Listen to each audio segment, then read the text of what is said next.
Between 1790 and 1930, Connecticut produced more patents per capita than any other state in the country.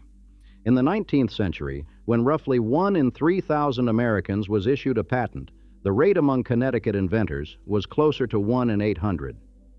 The state is 5,000 square miles. You could fit it inside West Virginia 4 times. And it has no deep water harbor to rival New York's, no vast mineral deposits, no river system connecting it to the interior of the continent the way the Ohio or the Mississippi connected the states that lined their banks. What Connecticut had was a modest river running north to south through its center, dropping just enough elevation to turn a wheel. And from that single geographic fact, an entire theory of American industry was born, one that would arm the country's wars, insure its cities against fire, and build the submarines that still patrol beneath the Pacific.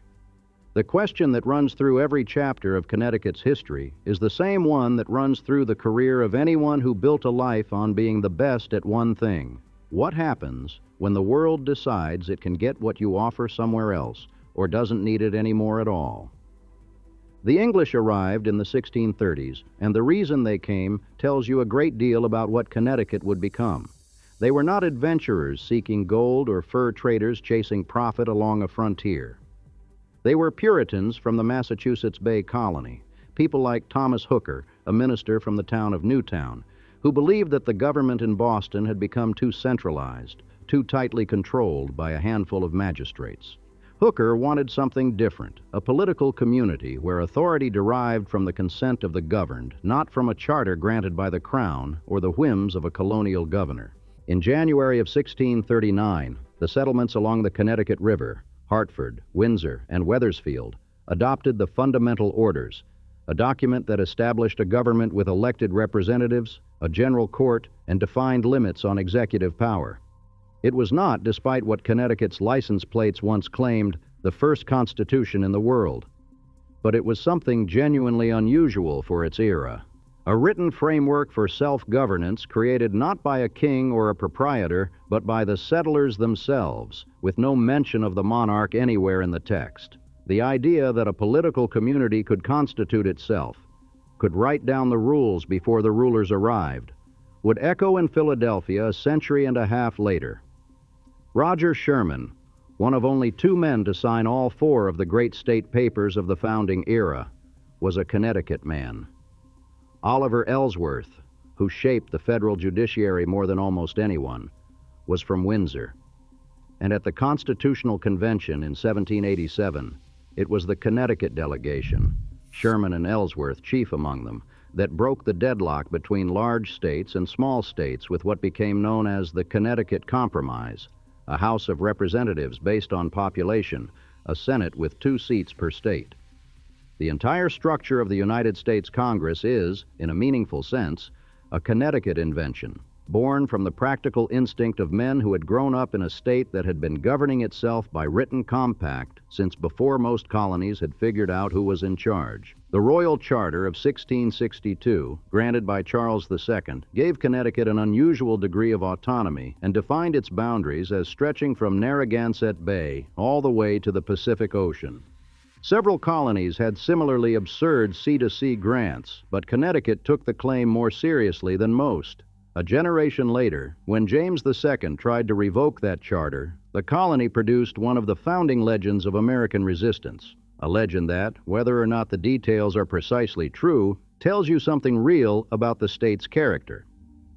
On the night of October 31st, 1687, Sir Edmund Andros, the Royal Governor-General of the newly created Dominion of New England, arrived in Hartford with an armed escort to demand the physical surrender of the charter. The colonial leaders met him at a tavern. The charter lay on the table between them. According to the legend, as the argument grew heated, every candle in the room was suddenly extinguished. When the lights were relit, the charter was gone. Captain Joseph Wadsworth, the story goes, had spirited it out the window and hidden it in the hollow of a massive white oak tree on the property of Samuel Willis. The tree, the charter oak, became the most famous symbol of Connecticut, appearing on the state quarter, lending its name to bridges and businesses for centuries afterward. The oak itself survived until 1856, when a storm finally brought it down, and Samuel Colt's factory band played funeral dirges at the site. Whether the story is strictly factual is debated by historians. What is factual is that Andros never got the charter, that his dominion collapsed 2 years later with the Glorious Revolution, and that Connecticut's General Assembly simply resumed governing as if nothing had happened, under the same document it had always used. The state did not bother to write a new constitution until 1818. The fundamental orders, supplemented by the Royal Charter, had served for nearly 180 years. It is worth noting that Connecticut was not, in its early years, a single colony at all. There were two: the Connecticut colony at Hartford, governed by the fundamental orders, and the New Haven colony, founded in 1638 by a group of wealthy Puritans led by Theophilus Eaton and the Reverend John Davenport. New Haven's founders were, if anything, more rigidly theocratic than Hartford's. Only church members could vote, and the colony's legal code was drawn almost entirely from the Old Testament. The two colonies were merged under the 1662 charter, and New Haven accepted it with great reluctance. That old tension, Hartford as the seat of government, New Haven as the rival center with its own identity and its own money, would persist for centuries. Yale College was founded in New Haven in 1701, partly as an expression of the colony's independent intellectual tradition. The Hartford Courant, established in 1764, would become the oldest continuously published newspaper in America. Connecticut's two poles, one political, one academic and commercial, were set early. When the state finally wrote its own constitution in 1818, the most consequential provision was one that the Puritans who founded the colony would have found incomprehensible: the disestablishment of the Congregational Church. Connecticut was one of the last states in the nation where a Protestant denomination was officially supported by public taxation, and the fight to end that arrangement was fierce. The new Constitution separated church and state, expanded the franchise, and established an independent judiciary. The old Federalist order, which had dominated the state since the Revolution and had nearly led New England into secession at the Hartford Convention of 1814, when delegates gathered to protest the War of 1812 and whispered about leaving the Union, was broken. Connecticut entered the 19th century as a different kind of polity, still Yankee, still cautious, but no longer theocratic. But Connecticut's ambitions extended far beyond its borders in ways that most Americans have forgotten entirely. When the states began ceding their western lands to the federal government after the Revolution, Connecticut held back a piece, a strip of land in what is now northeastern Ohio, roughly 3.5 million acres, known as the Connecticut Western Reserve. The state sold most of it in 1795 to a syndicate of investors, the Connecticut Land Company, for $1.2 million, and the proceeds were placed in a permanent fund to support public schools. 500,000 acres at the western end, called the Firelands, were set aside for Connecticut residents whose homes had been burned by the British during the Revolution, particularly in the devastating raids on Danbury, Fairfield, Norwalk, and New London. The surveyor sent to map the territory was named Moses Cleveland. The city that bears his name, Cleveland, sits on Western Reserve land. To this day, towns across northeastern Ohio read like a map of the Connecticut coast: Norwalk, New London, Hartford, Greenwich. The white clapboard houses and center chimney colonials that dot the landscape are a direct architectural transplant from a state 400 miles to the east. Case Western Reserve University still carries the name. The Western Reserve matters not just as a footnote, but because it reveals something fundamental about Connecticut's relationship to westward expansion. The state did not send masses of settlers west the way Virginia or the Carolinas did. It sold the land, invested the proceeds in education, and turned inward. And what it turned to was making things. The Connecticut River Valley, stretching from Long Island Sound up through Hartford and into Massachusetts, is one of the most important industrial corridors in American history, and almost no one outside New England thinks of it that way. The river provided power. The surrounding hills provided timber. The population, dense for the era and well-educated by Puritan standards, provided skilled labor. And the isolation, no great port, no easy route to the western territories, forced Connecticut's people to manufacture what they couldn't move. Eli Whitney is the name most people associate with Connecticut manufacturing, but not usually for the right reason. The cotton gin made him famous, but not rich.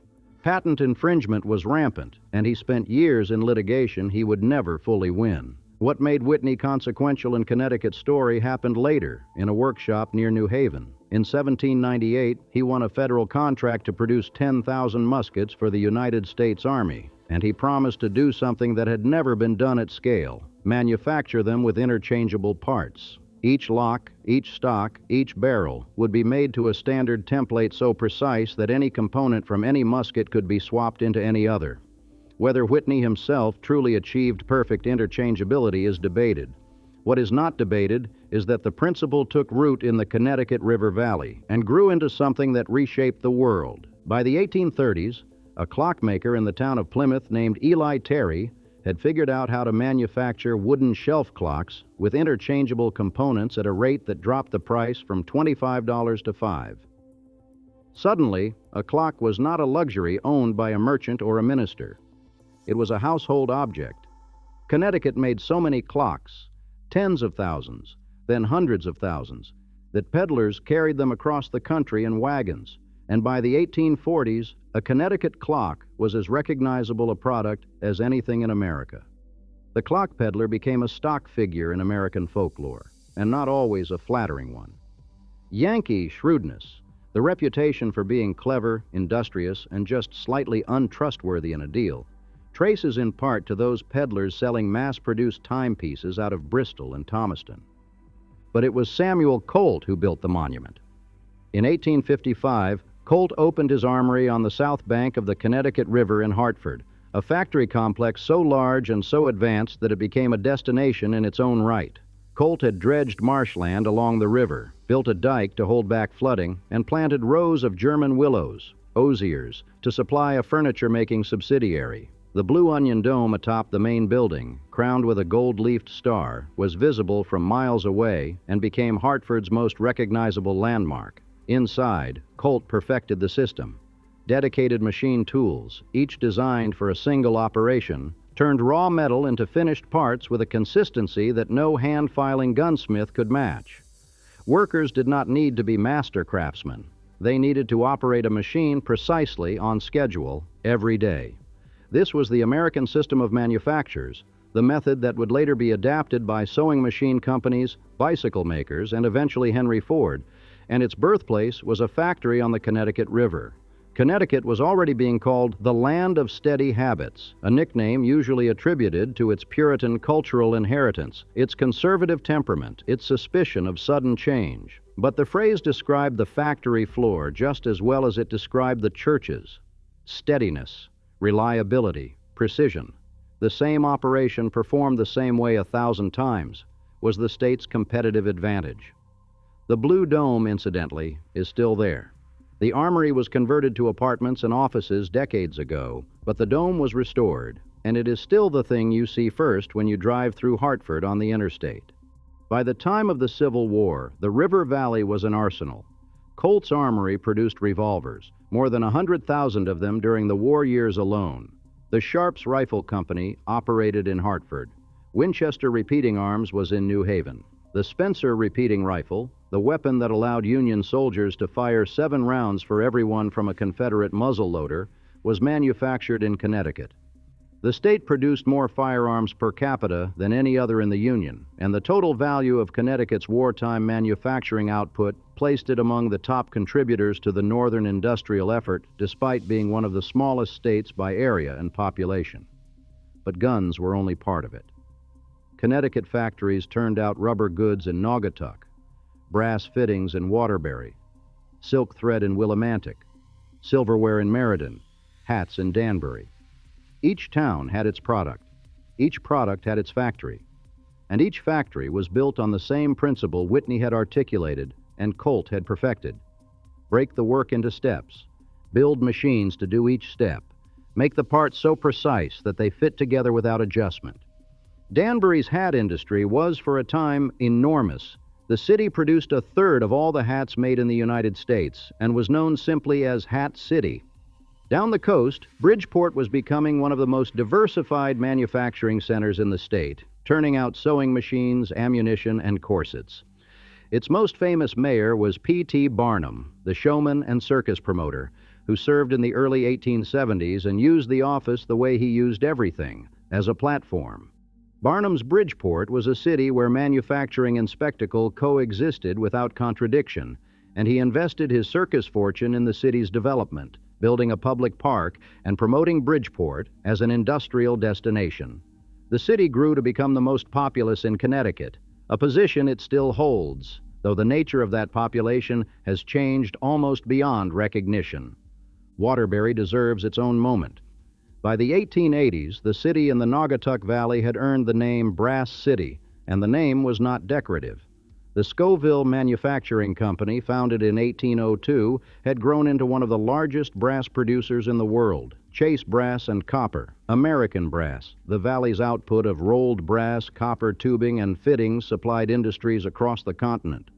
When you turned a doorknob, when you capped a shell casing, when you fastened a button on a military uniform, the odds were good that the brass came from Waterbury. The city's population swelled with immigrant labor, Italians, Irish, Lithuanians, and later Puerto Ricans, drawn to the mills that ran along the Mad River and the Naugatuck. At its peak, Waterbury's brass industry produced so much wealth that the city built a grand railroad station designed by McKim, Meade, and White, modeled on a palazzo in Verona. A brass town in western Connecticut built itself a train station fit for an Italian city-state. That detail alone tells you how much money was moving through the valley at the turn of the century. There was a darker side. Workers in the brass foundries suffered zinc poisoning, what the trade called spelter shakes. And across the state, the hatters of Danbury were slowly being poisoned by the mercury used in felt processing. The phrase "mad as a hatter" was not literary invention. It was occupational reality, and Connecticut's hat factories were where it was most visible.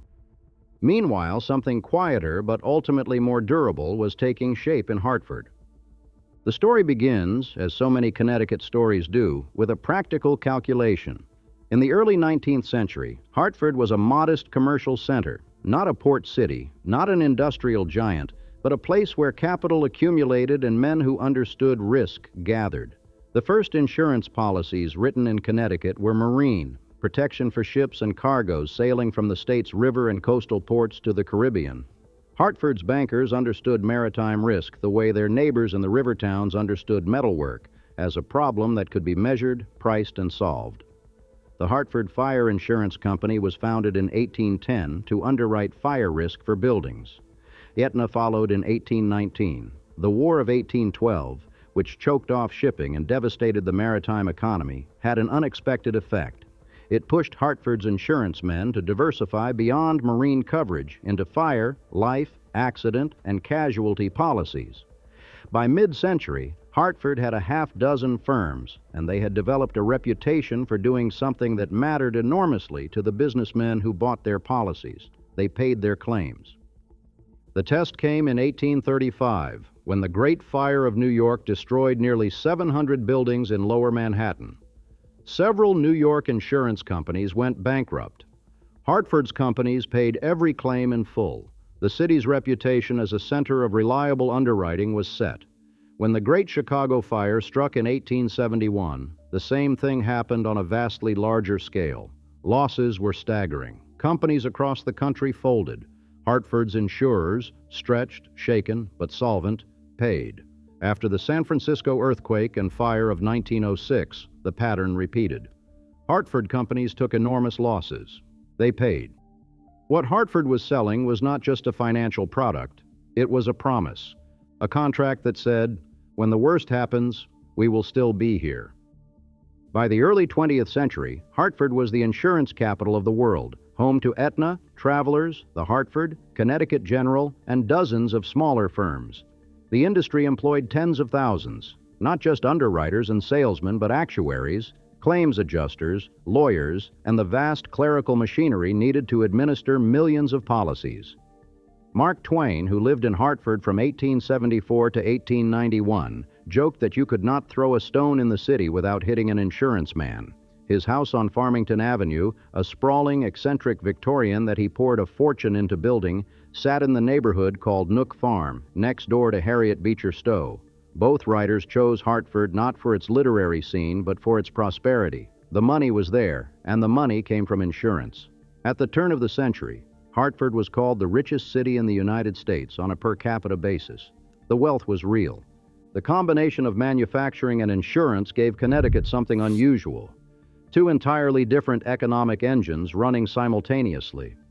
The factories in the river valley produced physical goods, guns, clocks, tools, brass, rubber. The offices in Hartford produced financial instruments, policies, contracts, obligations measured in risk and denominated in dollars. One economy was blue-collar, immigrant-driven, and tied to the rhythms of industrial production. The other was white-collar, native-born, and tied to the mathematics of probability. They coexisted for a century, and together they made Connecticut one of the wealthiest states per capita in the nation, a position it held almost without interruption from the Gilded Age through the end of the 20th century. What turned Connecticut into something more than a regional manufacturing and financial center was war. Specifically, the federal government's appetite for things that Connecticut was uniquely equipped to build. In Groton, on the eastern bank of the Thames River, the Electric Boat Company had been building submarines since the very end of the 19th century. The company built the USS Holland, the United States Navy's first modern submarine, and delivered it in 1900. The location was not accidental. The Thames had depth, shelter, and direct access to the open Atlantic, and southeastern Connecticut had a long tradition of shipbuilding and seafaring. New London, just across the river from Groton, had been one of the three richest whaling ports in New England during the industry's peak in the 1840s and 1850s. Not as large as Nantucket or New Bedford, but prosperous enough to fill the waterfront with counting houses and ship chandlers. When the whaling industry collapsed in the decades after the Civil War, killed by petroleum and the decimation of the whale stocks, southeastern Connecticut slid into a quiet decline that lasted for a generation. The submarine changed that. When World War I created demand, Electric Boat expanded. When World War II created vastly more demand, the yards became one of the most important military shipbuilding operations in the country. Workers poured into southeastern Connecticut. By 1945, Electric Boat had delivered 74 submarines to the Navy. In the Cold War that followed, Groton built nuclear submarines. The USS Nautilus, the world's first nuclear-powered vessel, was launched from Groton in 1954 and made the first submerged transit of the North Pole. The Trident missile submarines that formed one leg of America's nuclear triad were built there. Electric Boat's parent company, General Dynamics, became one of the largest defense contractors in the country, and Groton became a town whose economy was almost entirely dependent on a single question: does the United States Navy need more submarines? On the other side of the state, in East Hartford, Pratt Whitney had been manufacturing aircraft engines since the 1920s. During World War II, the company produced nearly half of all the horsepower generated by American military aircraft, the Wasp and Twin Wasp engines powering fighters and bombers across every theater. After the war, Pratt Whitney pivoted to jet engines, and its turbine designs powered military and commercial aircraft for decades.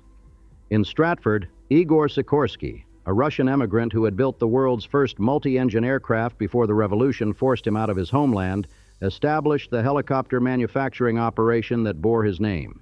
Sikorsky helicopters became synonymous with military rotorcraft: the Black Hawk, the Sea King, the CH-53, all built in a town on the Connecticut coast. By the middle of the 20th century, Connecticut's relationship with the federal government was as deep and as consequential as any state's in the Union. But the state did not have military bases sprawling across its landscape the way Virginia or Texas did. What it had was manufacturing contracts, billions of dollars worth of precision-engineered hardware flowing out of factories in Hartford, East Hartford, Stratford, Groton, and Bridgeport, destined for the United States military. The state's economy was not merely supplemented by defense spending, it was structured around it. When Pentagon budgets expanded, Connecticut prospered. When they contracted, the tremors were felt in every town with a factory floor. But the other Connecticut, the Connecticut that existed outside the factories and the insurance towers, was undergoing its own transformation. one that would ultimately prove more consequential than any single industry. After World War II, the towns along the southern coast and the Merritt Parkway corridor began to change. Fairfield County, Greenwich, Darien, Stamford, Westport, New Canaan had always been comfortable.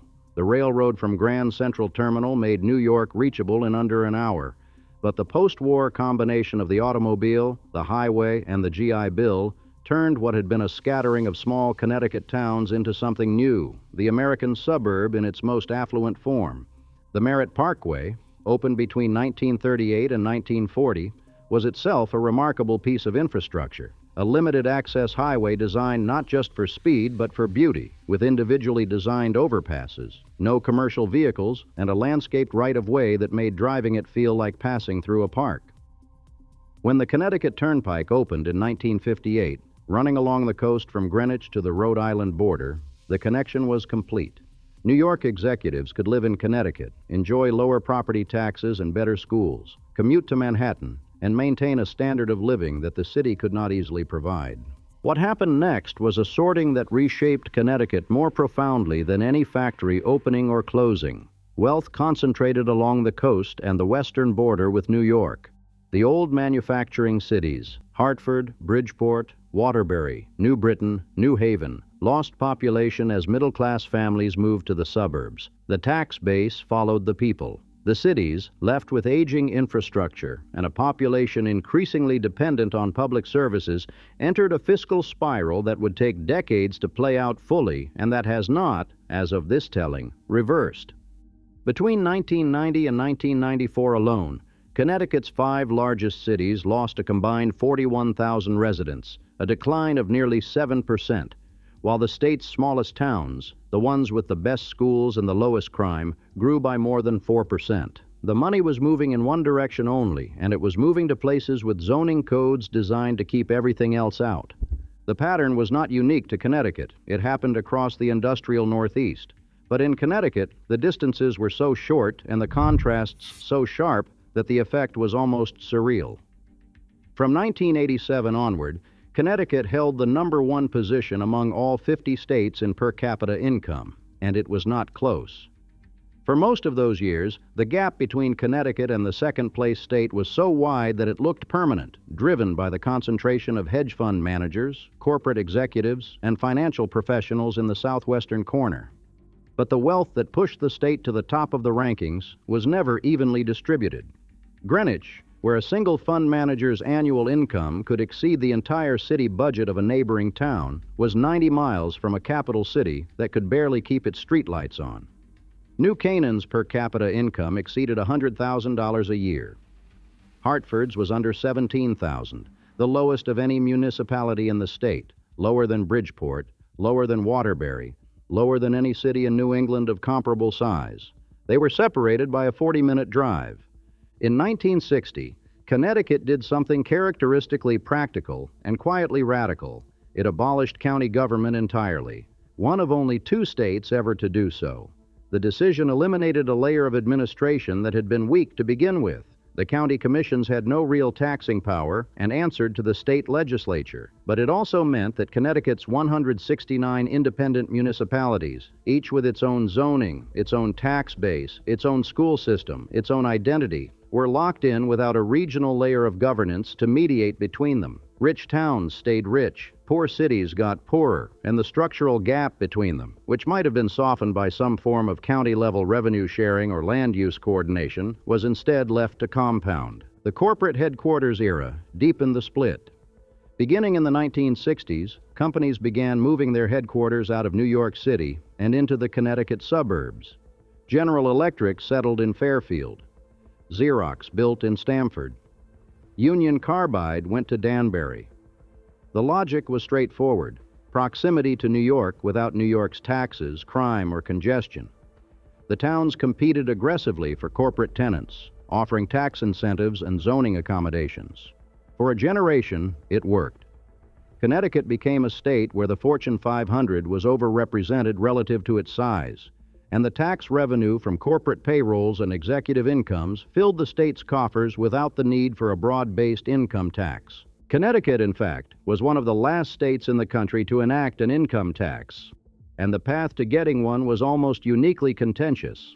For most of its history, the state had relied on property taxes, sales taxes, and the assumption that wealth would keep flowing in from New York. The state had briefly adopted an income tax in 1971, but the public backlash was so savage, angry, personal, sustained, that it was repealed 42 days later, one of the fastest legislative reversals in American state history. The episode became a cautionary tale for every Connecticut politician for the next 2 decades. By the late 1980s, however, the old revenue model was failing again. The state faced a deficit approaching $1 billion. The defense industry was contracting as the Cold War ended. Insurance was consolidating. Manufacturing had been declining for decades. The sales and property formula could no longer balance the books. In 1991, Governor Lowell Weicker, a former Republican senator who had won the governorship running as an independent on his own third party, signed Connecticut's first permanent income tax into law. Weicker had suggested during his campaign that an income tax in a recession would be like pouring gasoline on a fire. Once in office, looking at the depth of the deficit, he reversed himself. He vetoed 3 budgets that lacked an income tax. He shut down state parks over the 4th of July. When the General Assembly finally passed the tax in August, the reaction was ferocious. On October 5, 1991, 40,000 demonstrators massed on the lawn of the state capitol in Hartford, one of the largest protests in the state's history. Weicker was burned in effigy. Legislators who had voted for the tax had their names displayed on what the crowd called a wall of shame.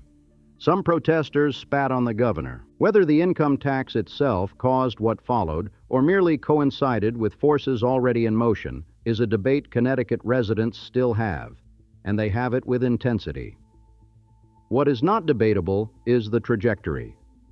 General Electric left Fairfield for Boston in January 2016, and its CEO hinted that Connecticut's unpredictable tax environment played a role in the decision. Massachusetts lured the company with roughly $150 million in incentives.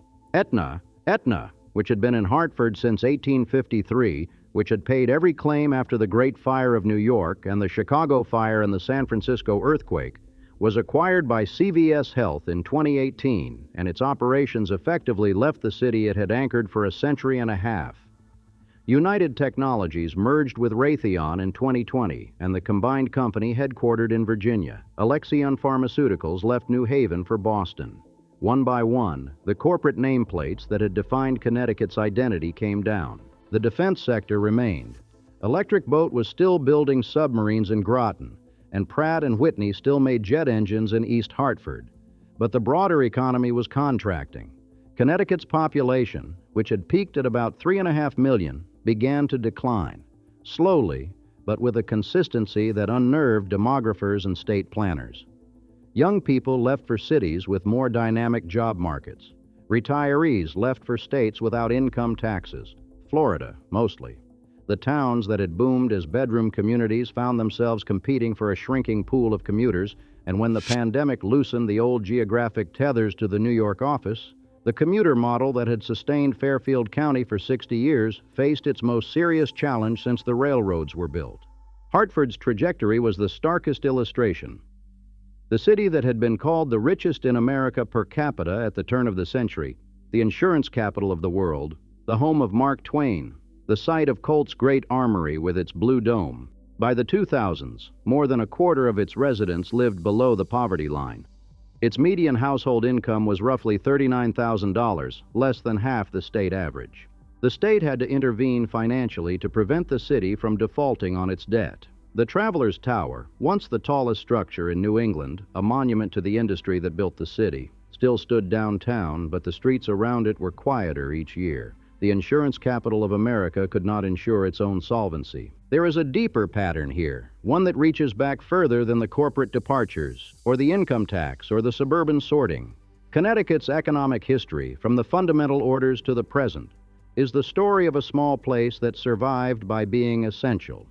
Essential to the nation's governance, to its manufacturing system, to its financial infrastructure, to its defense.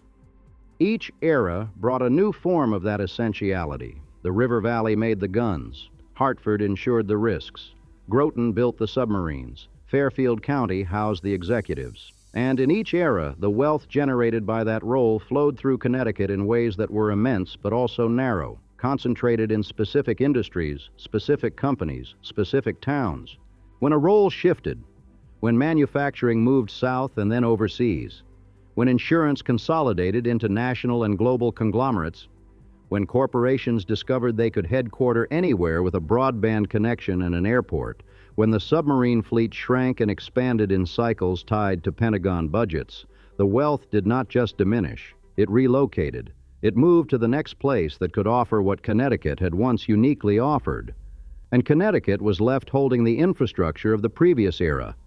The factories, the office towers, the rail lines, the school systems designed for a larger and wealthier population without the revenue to maintain them. Yale still stands in New Haven, its endowment larger than the annual budget of most countries, its Gothic towers rising above a city that has struggled for decades with poverty and disinvestment. The university is New Haven's largest employer and its largest tax-exempt property owner, a tension that has defined town-gown relations for over a century and shows no sign of resolving. The State University UConn built a basketball program in the 1990s and 2000s that became one of the most successful in the history of college sports. The men's and women's teams accumulated a combined haul of national championships that few programs at any school have matched. And for a time, the program gave the state something it badly needed, a shared identity in a place that had no major professional sports franchise of its own. The state invested over $1 billion in the university through initiatives meant to build a research and education economic engine comparable to what Massachusetts had with its cluster of universities around Boston. The campus improved, enrollment grew, but the broader economic transformation that policymakers had hoped the university would catalyze proved slower and more elusive than the basketball championships suggested. Something else happened, though, in the southeastern corner, and it happened quietly enough that even many Connecticut residents did not fully grasp its scale until recently. The Navy decided it needed more submarines. A lot more. The Columbia-class, nuclear-powered ballistic missile boats designed to replace the aging Ohio-class fleet, became the Pentagon's top strategic priority.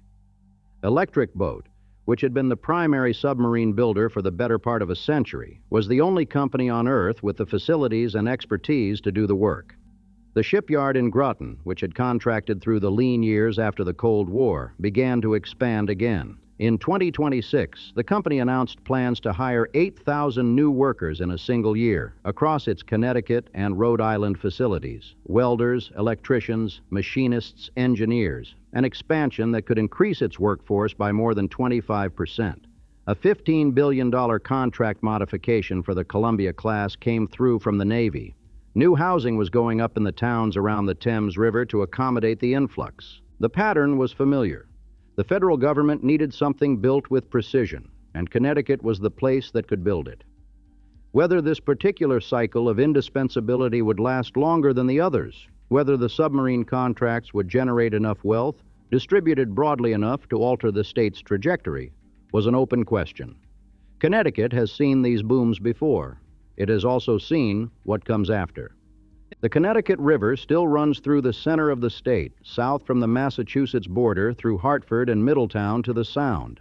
The valley is quieter now than it was when Colt's armory ran 3 shifts and the clock peddlers loaded their wagons in the Bristol dawn. The blue dome of the old armory is still visible from the highway. In Waterbury, the McKim, Meade, and White train station, the one built to look like a Veronese palazzo, serves an Amtrak route that carries a fraction of the passengers it was designed for. In Groton, the arc light flicker of welding torches fills the South Yard Assembly Building through the night shift, and the hull sections of a submarine that will not be finished for years are slowly, precisely taking shape. Somewhere in an office in Hartford, someone is calculating the probability that a building will burn, a ship will sink, a life will end before its expected term, and writing a contract that promises, if it does, someone will pay.